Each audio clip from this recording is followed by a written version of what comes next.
జోగులాంబ అమ్మవారి ఆశీర్వాదంతో రాబోయే ఎన్నికల్లో బీజేపీ గెలుపు ఖాయమని, దేశవ్యాప్తంగా ఉన్న మోదీ ప్రభంజనం తెలంగాణలో సైతం మొదలైందని అన్నారు. భాజపా జాతీయ ఉపాధ్యక్షురాలు, మహబూబ్ నగర్ పార్లమెంట్ భాజపా ఎంపీ అభ్యర్థి డీకే అరుణ.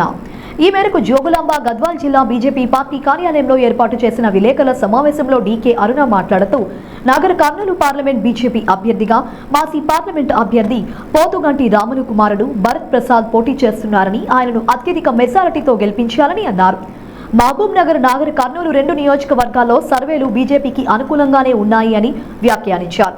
కాంగ్రెస్ కు, బీఆర్ఎస్ కు ఓటు వేస్తే మీ ఓటు వృధా అయినట్లే అని, ఇక్కడ బీజేపీ అభ్యర్థి భరత్ ను గెలిపిస్తేనే నాగర్ కర్నూలు పార్లమెంటు పరిధిలో అన్ని ప్రాంతాలు అభివృద్ధి చెందుతాయని, కేంద్రంతో సఖ్యత లేకుంటే రాష్ట్ర అభివృద్ధి సాధ్యం కాదని, కాంగ్రెస్ అధికారంలోకి వచ్చాక బీఆర్ఎస్ మాదిరిగానే అహంకార ధోరణితో ముందుకు వెళ్తోందని మండిపడ్డారు.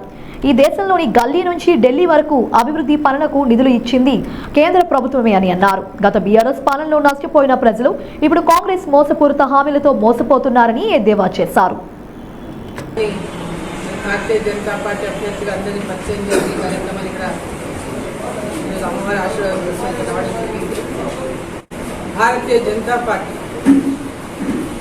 దేశవ్యాప్తంగా కూడా నరేంద్ర మోదీ గారి యొక్క నాయకత్వం మళ్ళీ ఉండాలని, వారే ప్రధానమంత్రి కావాలని దేశవ్యాప్తంగా ప్రజల ఆకాంక్షలు వెలిబుస్తున్నటువంటి నేపథ్యంలో తెలంగాణ రాష్ట్రంలో కూడా నరేంద్ర మోదీకే రేపు మేము పార్లమెంట్కి వేయబోయేటటువంటి ఓటు నరేంద్ర మోదీ గారికే, నరేంద్ర మోదీ గారు మళ్ళీ ప్రధానమంత్రిగా ఉండాలని ఈరోజు ప్రతి ఒక్క తెలంగాణలో ఉన్నటువంటి ప్రతి ఒక్కరు కూడా కోరుకుంటున్నటువంటి నేపథ్యం. ఈ నేపథ్యంలో తెలంగాణ రాష్ట్రం నుంచి అత్యధికమైనటువంటి స్థానాలను పార్లమెంటు గెలిపించాలని తెలంగాణ ప్రజలంతా కూడా ఇవాళ ఆకాంక్షిస్తున్నారు.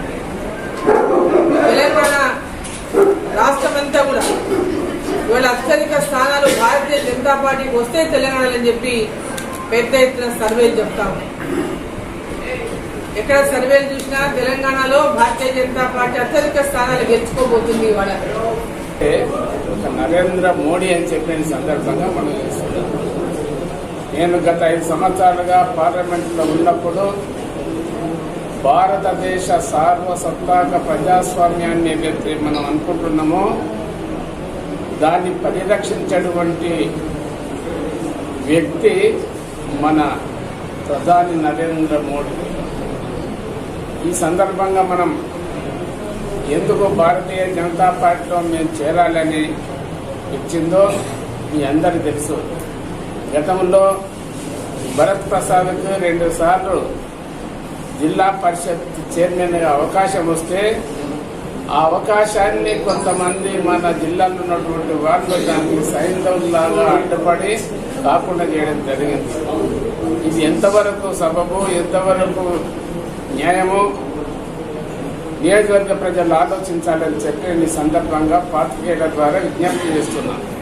ప్రధాన కార్యదర్శిగా కూడా విధులు నిర్వర్తించాను. నాకున్న అనుభవంలో మోడీ గారు విజన్ 2047 అంటే స్వాతంత్రం వచ్చిన 100 సంవత్సరాల తర్వాత భారతదేశం ఎలా ఉండాలి, అప్పుడు ఎలాంటి అవకాశాలు యువతకు కల్పించాలనే ఉద్దేశంతో, నాన్నగారికి ఉన్న మంచి పేరుతో, ప్రజలకున్న అటాచ్మెంట్తో నాకు ఈరోజు ఈ గౌరవం అందించడం జరిగింది. ఫస్ట్ లిస్టులో సీట్ ఇవ్వడం జరిగింది.